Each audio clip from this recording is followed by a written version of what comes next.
Assalamualaikum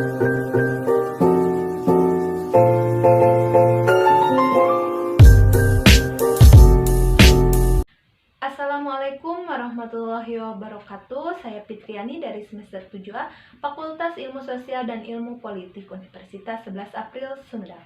Di sini saya akan membahas materi tentang administrasi dan hukum pajak. Dosen pemampu Ibu Lala Sulastri, Esos MSI. Ada 10 materi yang sudah saya rangkum dan akan saya sampaikan. Langsung saja, materi yang pertama ada pendahuluan.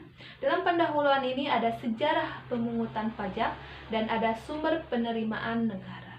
Sumber penerimaan negara ini ada 8. Yang pertama ada pajak, yang kedua ada kekayaan alam, yang ketiga ada bea dan cukai, yang keempat ada retribusi, yang kelima ada iuran, yang keenam ada sumbangan, yang ketujuh ada laba dan BUMN.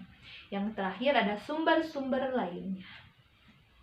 Selanjutnya, untuk materi yang kedua ada pajak dan hukum pajak. Pajak adalah iuran rakyat kepada kas negara berdasarkan undang-undang yang dapat dipaksakan dengan tidak mendapat jasa imbal atau kontravertasi yang langsung dapat ditujukan dan yang digunakan untuk membayar pengeluaran umum. Selanjutnya ada falsafah pajak. Sesuai pasal 23 ayat 2 Undang-Undang Dasar 1945, segala pajak untuk kegunaan kas negara berdasarkan undang-undang. Adapun fungsi pajak di Indonesia ada 4. Yang pertama ada penerima negara.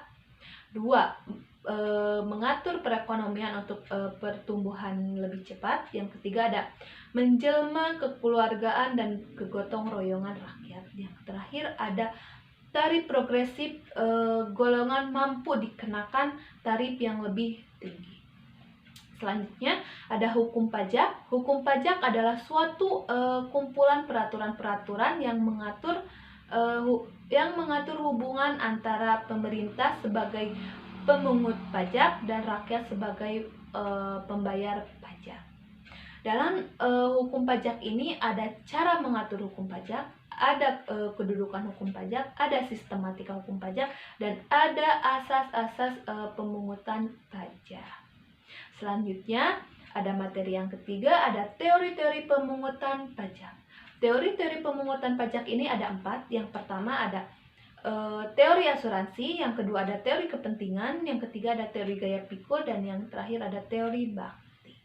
Dalam pemungutan pajak, adapun asas pemungutan pajak, sistem pemungutan pajak, dan ada utang pajak. Selanjutnya, materi yang keempat ada pembagian pajak.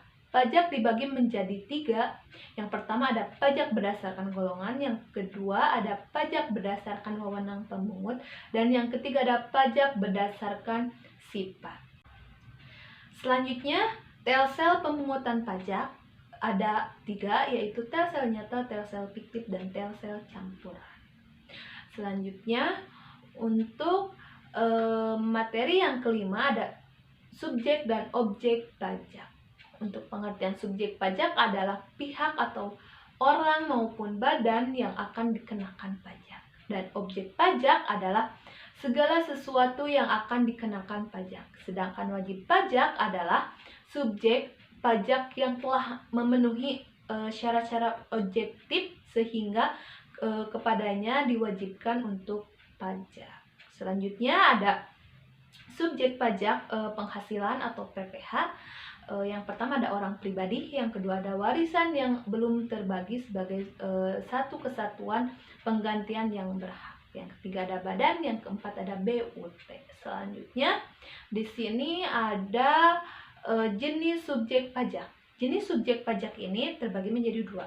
Yang pertama ada subjek pajak dalam negeri, dan yang kedua ada subjek pajak luar negeri. Selanjutnya ada objek pajak PPH.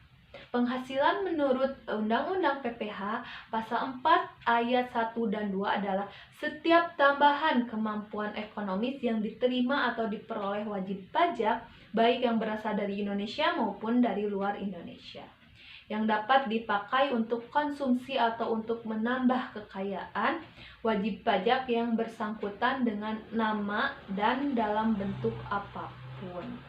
yaitu ada penghasilan yang termasuk sebagai objek pajak dan ada penghasilan yang tidak termasuk sebagai objek pajak.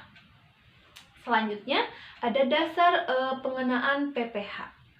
Dasar pengenaan pajak nilai berupa uang yang dijadikan dasar untuk menghitung pajak terutang berdasarkan DPP dapat dihitung rumusnya sebagai berikut. Penghasilan tidak kena pajak atau PTKP dalam menghitung penghasilan kena pajak.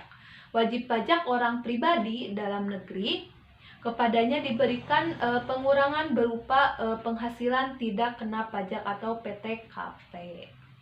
Selanjutnya, besarnya PTKP berdasarkan peraturan Menteri Keuangan ada 3, yaitu sebagai berikut. Subjek pajak dan PPN. Subjek pajak dari PPN adalah pengusaha kena pajak atau PKP. Objek pajak dari PPN ada 6. Salah satunya adalah import barang kena pajak dan ekspor barang kena pajak oleh PKP. Selanjutnya, untuk materi yang keenam ada tarif pajak. Tarif pajak ini terbagi menjadi 5 tarif. Yang pertama ada tarif tetap, yang kedua ada tarif profesional, yang ketiga ada tarif progresif, yang keempat ada tarif degresif, dan yang terakhir ada tarif pajak bentam atau sistem bentam. Nah, selanjutnya untuk materi yang ketujuh ada menghitung pajak penghasilan. Nah, yang pertama ada penghasilan kena pajak. Pajak terutang sama dengan tarif pajak dikali penghasilan kena pajak. Nah, di sini ada tarif pajak penghasilan untuk wajib pajak orang pribadi.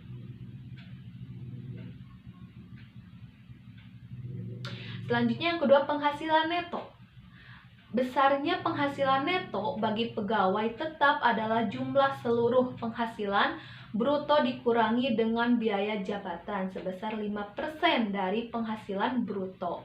Sehingga setinggi-tingginya 500 per bulan atau 6 juta setahun. Iuran yang terkait dengan gaji yang dibayar oleh pegawai kepada dana pensiun yang pendirinya telah disahkan oleh Menteri Keuangan atau Badan Penyelenggaraan Tunjangan Hari Tua atau Jaminan Hari Tua yang dipersamakan dengan dana pensiunan yang pendirinya telah disahkan oleh Menteri Keuangan.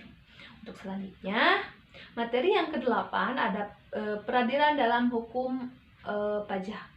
Peradilan administrasi pajak adalah upaya hukum yang dilakukan oleh wajib pajak dalam rangka mencari keadilan terhadap surat ketetapan pajak yang diterbitkan oleh Direktur Jenderal Pajak untuk pajak-pajak pusat, kepala daerah untuk pajak-pajak daerah. Peradilan administrasi pajak dibagi menjadi 2, yaitu ada peradilan administrasi tidak murni dan ada peradilan administrasi murni. Selanjutnya, materi yang ke-9 ada sengketa pajak. Pengertian sengketa pajak hanya diatur dalam pasal 1 angka 5. Undang-Undang Nomor 14 Tahun 2002, bukan dalam Undang-Undang KUP. Nah, adapun cara menyelesaikan sengketa pajak ada 4. Yang pertama, mengajukan keberatan, banding, gugatan, dan peninjauan kembali. Nah, untuk materi yang terakhir yang ke-10 ada materi penagihan pajak. Penagihan pajak ada 4. Yang pertama ada surat teguran, ada surat paksa, dan ada surat sita, dan yang terakhir ada surat lelang. Surat teguran adalah surat yang diterbitkan oleh pejabat untuk menegur atau memperingatkan wajib pajak untuk melunasi utang pajak. Pasal 5 ayat 2 menyatakan bahwa surat teguran tidak diterbitkan terhadap penanggung pajak yang disetujui untuk mengangsur atau menunda pembayaran pajaknya. Yang kedua, ada surat paksa. Surat paksa adalah surat pemerintah membayar utang pajak dan biaya penagihan pajak. Biaya penagihan pajak adalah biaya pelaksanaan surat paksa, surat perintah melaksanakan penyitaan, pengumuman lelang, pembatalan lelang, jasa penilai dan biaya lainnya sehubungan dengan penagihan pajak. Yang ketiga ada surat sita. Penyitaan merupakan tindakan penagihan lebih lanjut setelah surat paksa. Surat penyitaan diterbitkan apabila utang pajak belum dilunasi dalam jangka waktu 2 kali 24 jam setelah surat paksa diberitahukan. Untuk itu, maka dapat dilakukan tindakan penyitaan atas barang-barang wajib pajak. Yang terakhir, ada surat lelang.